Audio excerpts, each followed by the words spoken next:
Welcome to RBC's Markets in Motion podcast, recorded April 24th, 2024. I'm Lori Calvasina, head of U.S. Equity Strategy at RBC Capital Markets. Please listen to the end of this podcast for important disclaimers. We've just completed our quarterly survey of RBC's equity analysts around the globe. Two big things you need to know. First, optimism on performance persists for most sectors and coverage regions, despite the challenges associated with higher interest rates. Second, within the U.S. and S&P 500 specifically, we are upgrading materials to overweight, downgrading healthcare to market weight, and downgrading REITs to underweight. If you'd like to hear more, here's another 5 minutes. Now let's jump into the details. Starting with takeaway number 1. Our analysts are generally optimistic on performance. They also generally have favorable views on valuation and positive demand assessments, while acknowledging the challenges associated with higher rates. On performance, Canada and Europe have the most positive tilt, while Australia has the least constructive tilt. The U.S. is in the middle. Performance outlooks are positive for most sectors globally, with the most optimism for materials and the least optimism for consumer staples. Across all 4 of the core outlook questions that we asked, energy has the highest average score at the global level and the most favorable assessment of demand. Regionally, valuations are seen as better in Europe and Canada than the U.S. or Australia.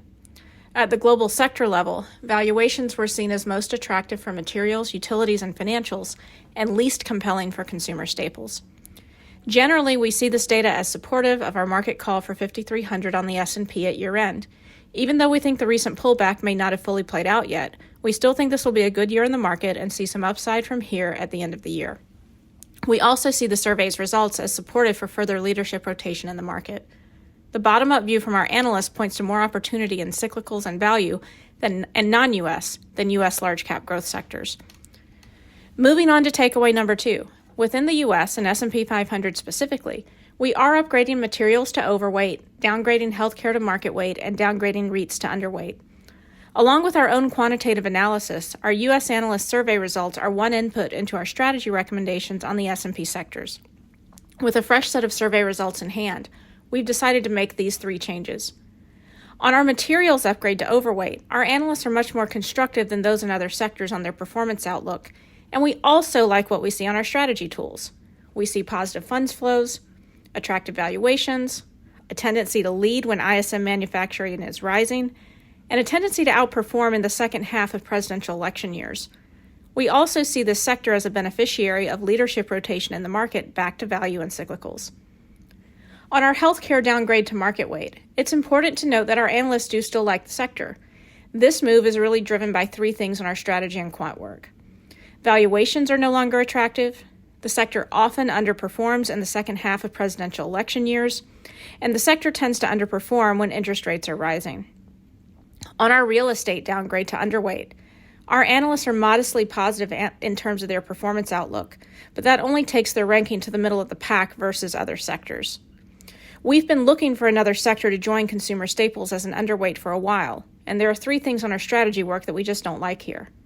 Flows are negative, the sector lags when rates are rising, and the sector has a weak track record in the second half of presidential election years, something we do see for defensive or non-cyclical sectors generally. Note that there are no changes to our other S&P 500 sector calls.